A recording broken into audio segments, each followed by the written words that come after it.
Bonjour, mon nom est Daniel Lambert et je suis psychologue.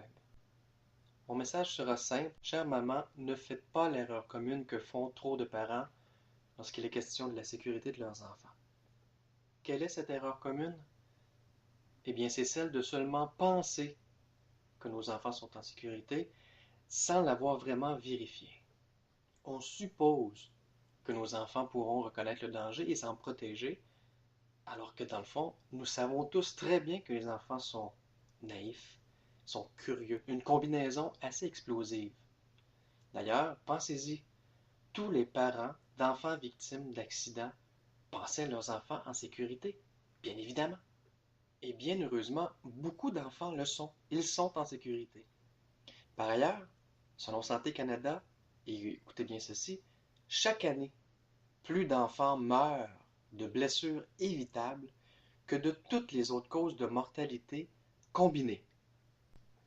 À titre de psychologue et de papa de 2 enfants, je trouvais ça inconcevable.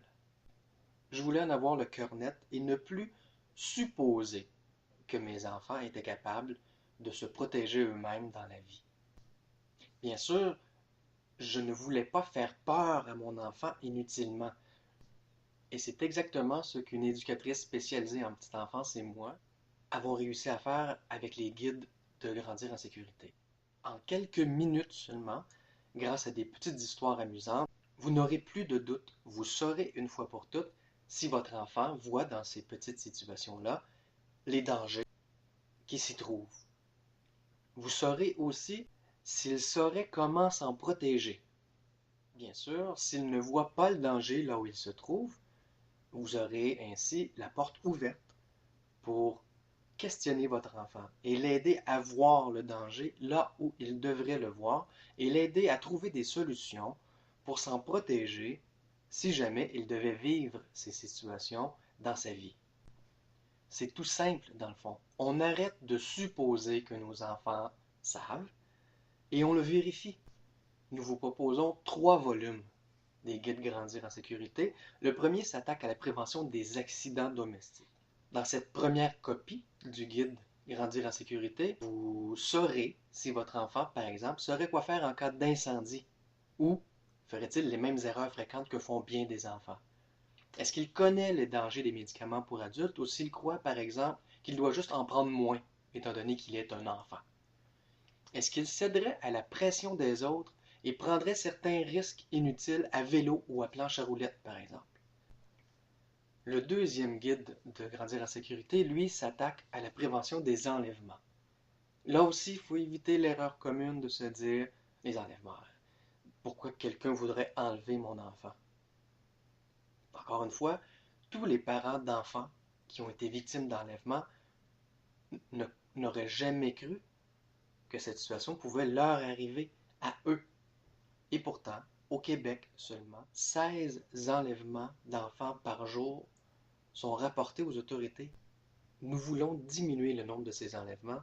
Voilà pourquoi, dans votre copie du guide Grandir en sécurité, volume 2, vous saurez, de la même façon qu'avec les accidents, en quelques minutes, si votre enfant saurait quoi faire, par exemple s'il vous perdait dans un lieu public.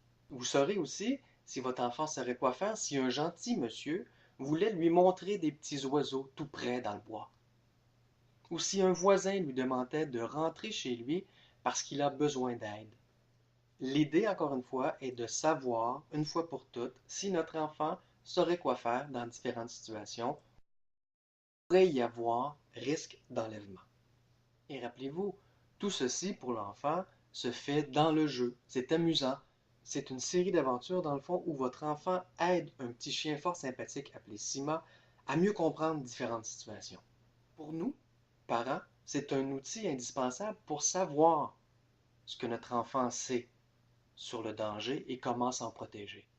Troisième et dernier thème abordé par les guides de Grandir en sécurité, la prévention des agressions sexuelles. Là aussi, l'erreur commune peut jouer en nous laissant croire que les agressions sexuelles sont très peu fréquentes et qu'ils n'arriveront sûrement jamais à nos enfants. Et je vous le souhaite, je vous le souhaite.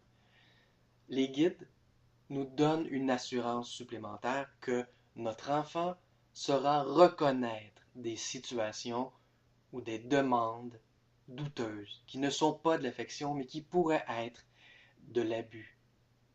Et nous permettra à nous, les adultes, d'enseigner à nos enfants ce qu'ils devraient faire dans de telles situations.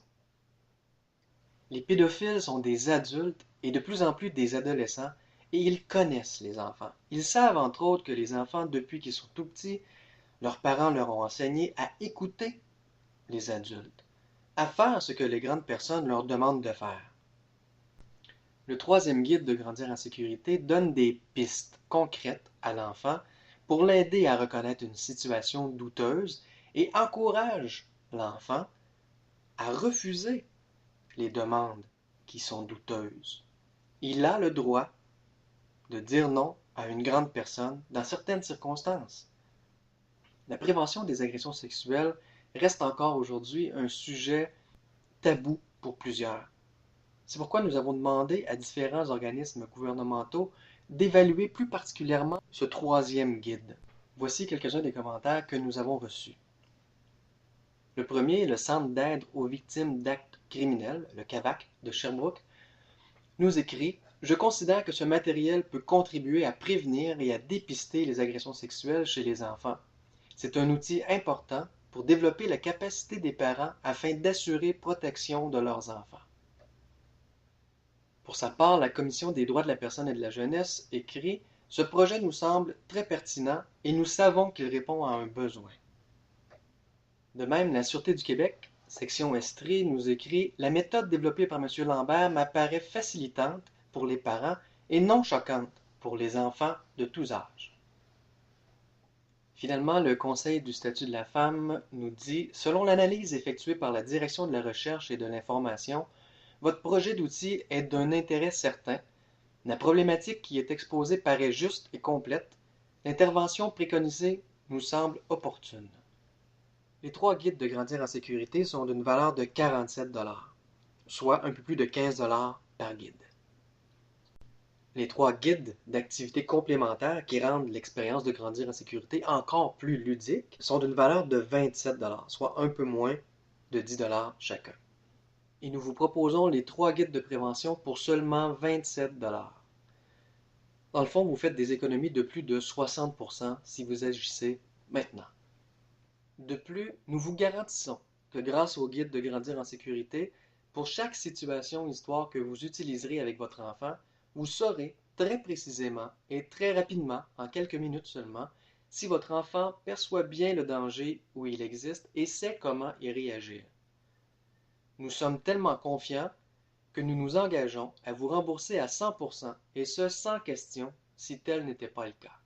Par ailleurs, dès que nous recevrons quelques témoignages positifs supplémentaires, l'offre de lancement prendra fin et le prix d'achat de 27 $ sera augmenté de façon à refléter davantage la vraie valeur des guides.